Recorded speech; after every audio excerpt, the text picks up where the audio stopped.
बिस्मिल्लाहिर्रहमानिर्रहीम। आज का जो हमारा टॉपिक है वो है वेव मोशन, जो फर्स्ट ईयर फिजिक्स का चैप्टर नंबर 8। तो सबसे पहले हम देखते हैं कि व्हाट इज वेव। वेव क्या होती है? It is a form of disturbance. ये हमारे पास एक फॉर्म होती है डिस्टर्बेंस की, which travels through medium due to repeated periodic motion of particles of medium about their mean position। आपके पास एक डिस्टर्बेंस होती है जो आप इनिशियली एक पार्टिकल के अंदर क्रिएट करते हैं, ये अगले पार्टिकल में क्रिएट करता है, ये आगे से आगे ये डिस्टर्बेंस बढ़ती जाती है। ये पीरियडिक मोशन होती है। Particle about their mean position move होते रहते हैं, जिसकी वजह से डिस्टर्बेंस आगे फॉरवर्ड करती जाती है। जिस तरह से अगर आप पानी में एक पत्थर फेंकें तो पानी ऊपर नीचे होगा, ये अपनी डिस्टर्बेंस या अपनी वाइब्रेशन अगले पार्टिकल में ट्रांसफर करेगा और ये आपके पास एक सीक्वेंस में वेव चलना शुरू हो जाएगी। Wave motion it is defined as the mechanism और process by which energy is transferred from one point to another. ये हमारे पास एक मैकेनिज्म है जिसके जरिए एनर्जी एक पॉइंट से दूसरे पॉइंट पे ट्रांसफर हो जाती है। मास ट्रांसफर नहीं करता, एनर्जी एक पॉइंट से दूसरे पॉइंट तक ट्रांसफर करती है। कैरेक्टरिस्टिक्स ऑफ वेव मोशन हम बात करें, particle of medium do not move only with the wave, only disturbance move forwards. कहता है कि मकसद ये है कि पार्टिकल्स मूव नहीं करते, सिर्फ डिस्टर्बेंस मूव करती है। Particle executes vibration about their mean position. जो पार्टिकल्स होते हैं वो अपनी मीन पोजीशंस पे वाइब्रेशन एग्जीक्यूट करते हैं। No matter is transferred along the direction of wave transmission. हमारा मैटर ट्रांसफर नहीं करता। तीसरे पॉइंट में ये कहा जा रहा है, पहले पॉइंट में कहते हैं कि पार्टिकल ट्रांसफर नहीं करते, सिर्फ डिस्टर्बेंस फॉरवर्ड करती है move. Particle execute vibration about their mean position. Particle अपने मीन पोजीशन पे वाइब्रेशन करते हैं। मैटर ट्रांसफर नहीं करता, सिर्फ एनर्जी ट्रांसफर करती है। अब आप वेव के बारे में अल्लामा इकबाल का एक शेर है, पर्दे कायम रखते मिल्लत से है तन्हा कुछ नहीं, मौज है दरिया में और बैरून दरिया कुछ नहीं। मौज का मतलब वेव होता है, ठीक है जी। मौज है दरिया में और बैरून दरिया कुछ नहीं। जहां से आपका इनिशियल पॉइंट है वहीं पे आपके पास वेव है, और जितना दूर जाते रहे इस शेर से हमें ये पता लगता है कि अल्लामा इकबाल क्या कह रहे हैं कि जब वेव जहाँ क्रिएट होती है वहाँ उसकी मैक्सिमम इंटेंसिटी होती है। वक्त गुजरने के साथ साथ जितना दूर चले जाएं आप, दरिया से बाहर चले जाएं, वेव मौजूद नहीं हो। इसलिए उन्होंने कहा है कि अगर आप मिल के रहेंगे तो आपके पास ताकत है, अगर ब्रेक हो जाएंगे तो आपके पास ताकत खत्म हो जाएगी। दरिया से बाहर कुछ भी नहीं।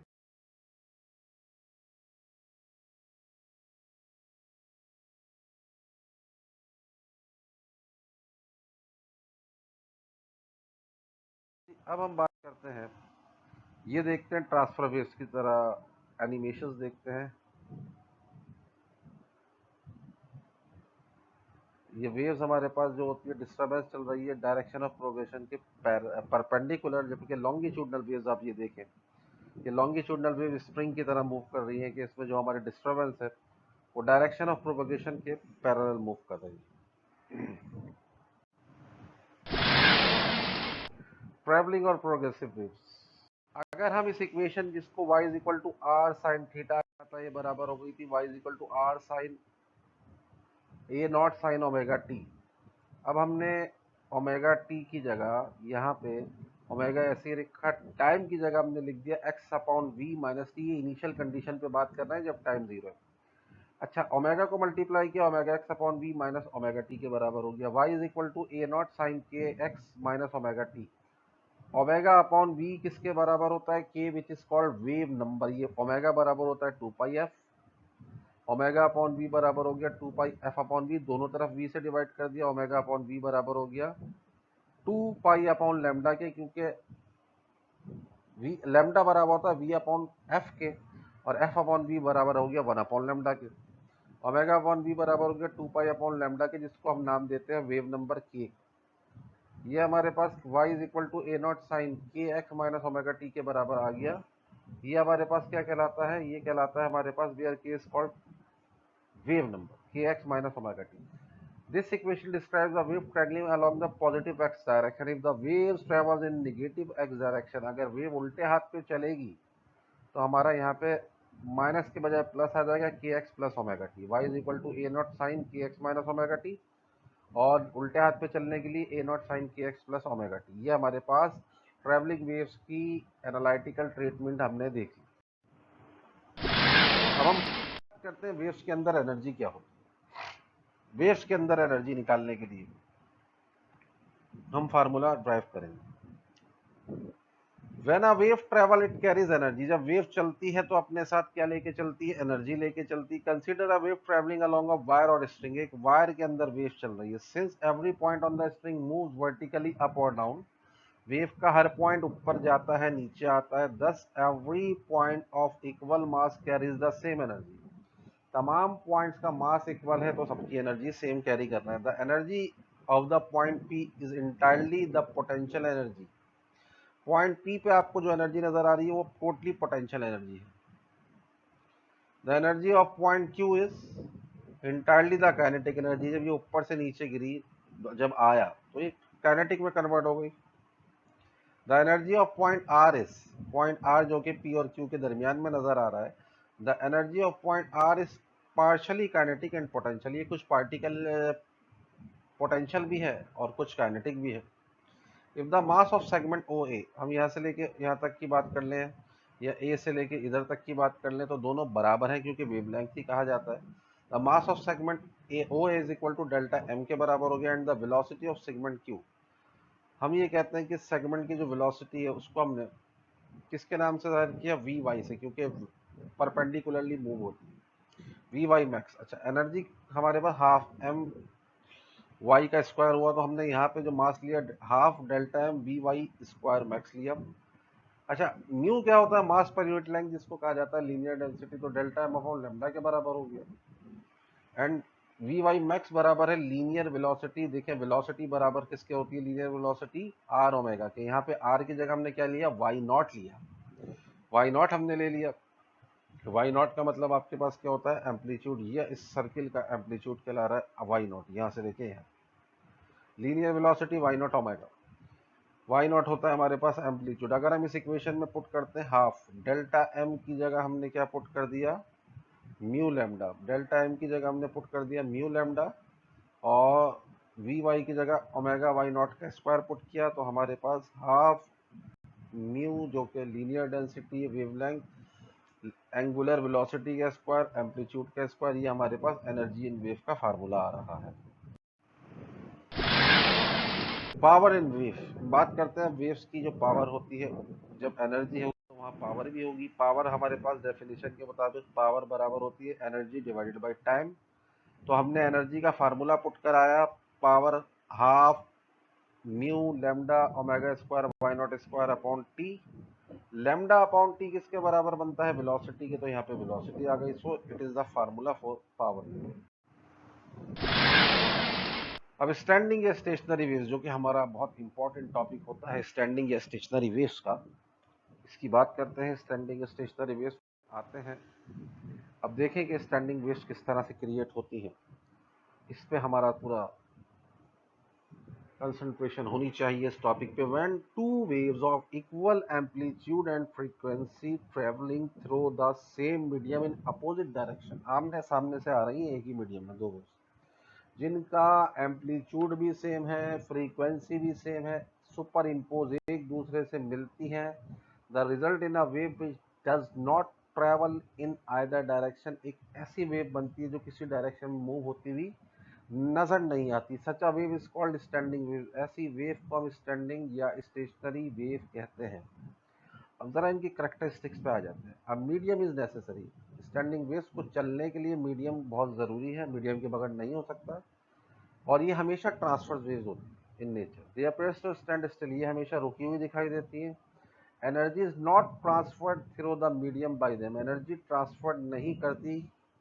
दे have fix position of zero amplitude called nodes, ये जीरो एम्पलीट्यूड है वेव का, इधर हो गया इधर हो गया इधर हो गया इधर हो गया, ये कहलाते हैं नोड्स।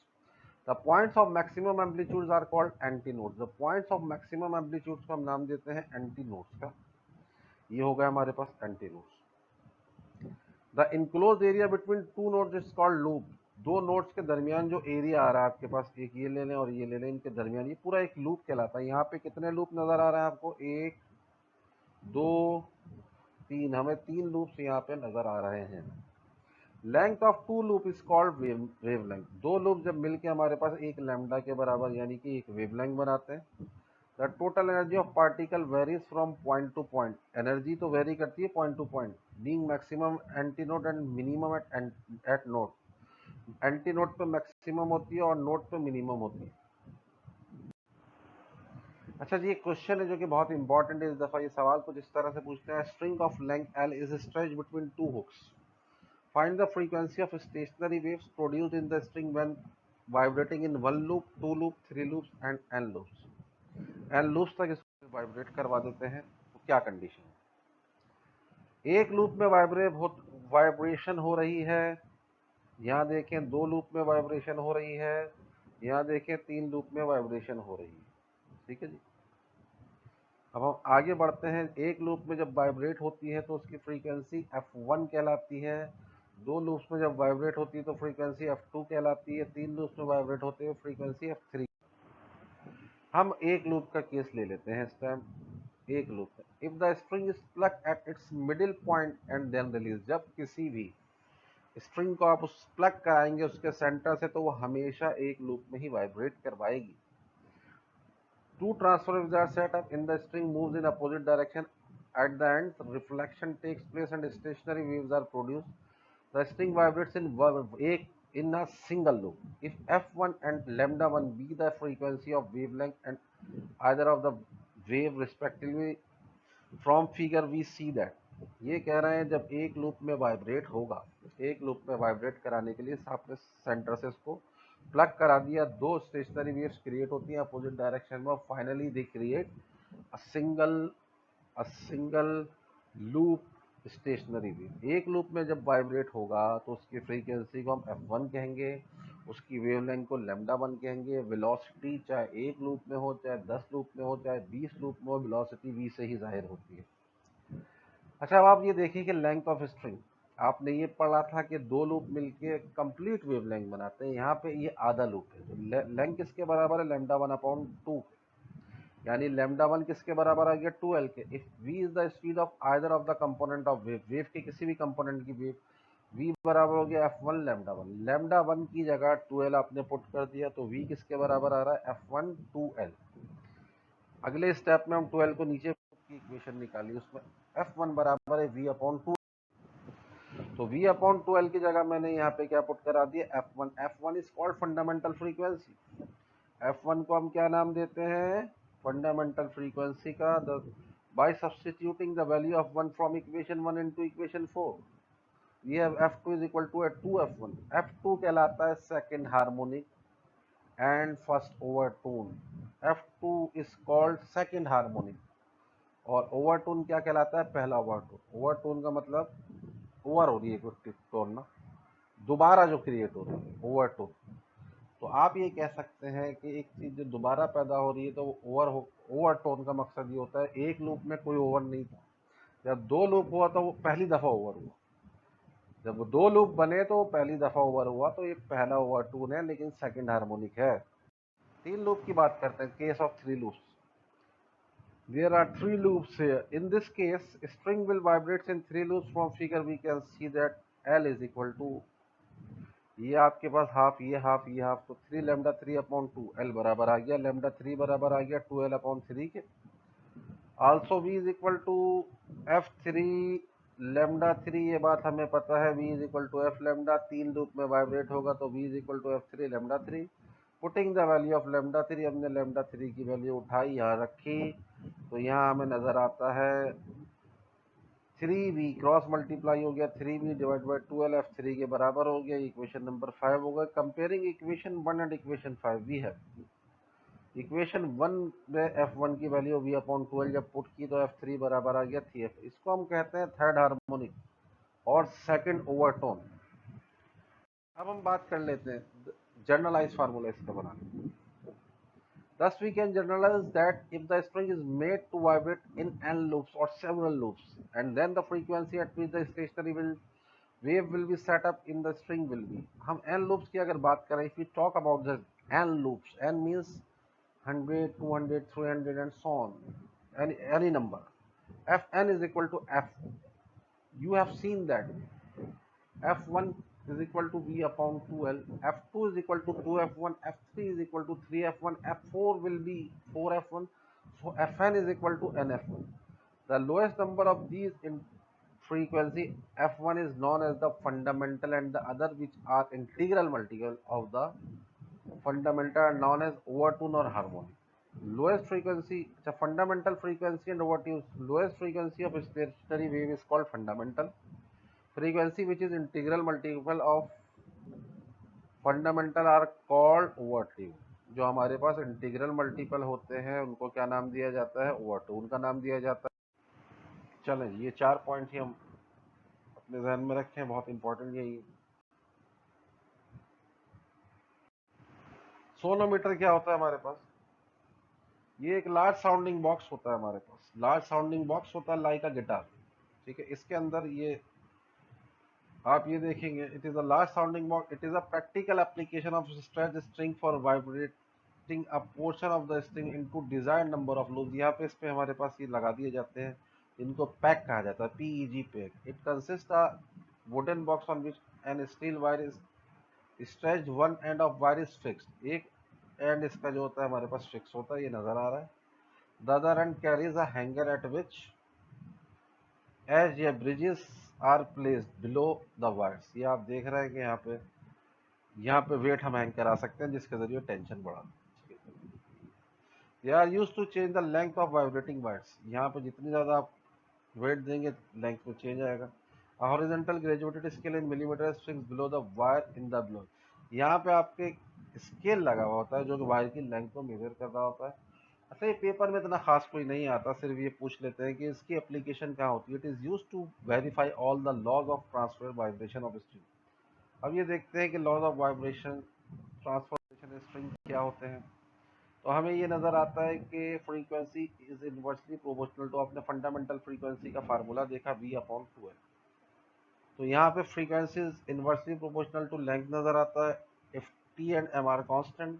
लॉ ऑफ टेंशन क्या होती है हमारे पास? Frequency is directly proportional to T, tension के बराबर, और frequency is inversely proportional to square root of mass पर यूनिट लेंथ या लीनियर डेंसिटी. बाकी L और T को यहाँ कांस्टेंट कर दो. तो ये हमारे पास सिंपल लॉस है. मेरे ख्याल से छोटा सा तो नहीं, काफ़ी बड़ा लेक्चर है. ये वेव्स को कवर करता है. आप इसके न्यूमेरिकल कीजिएगा, अगर कोई सवाल होता है तो पूछिएगा. Thank you.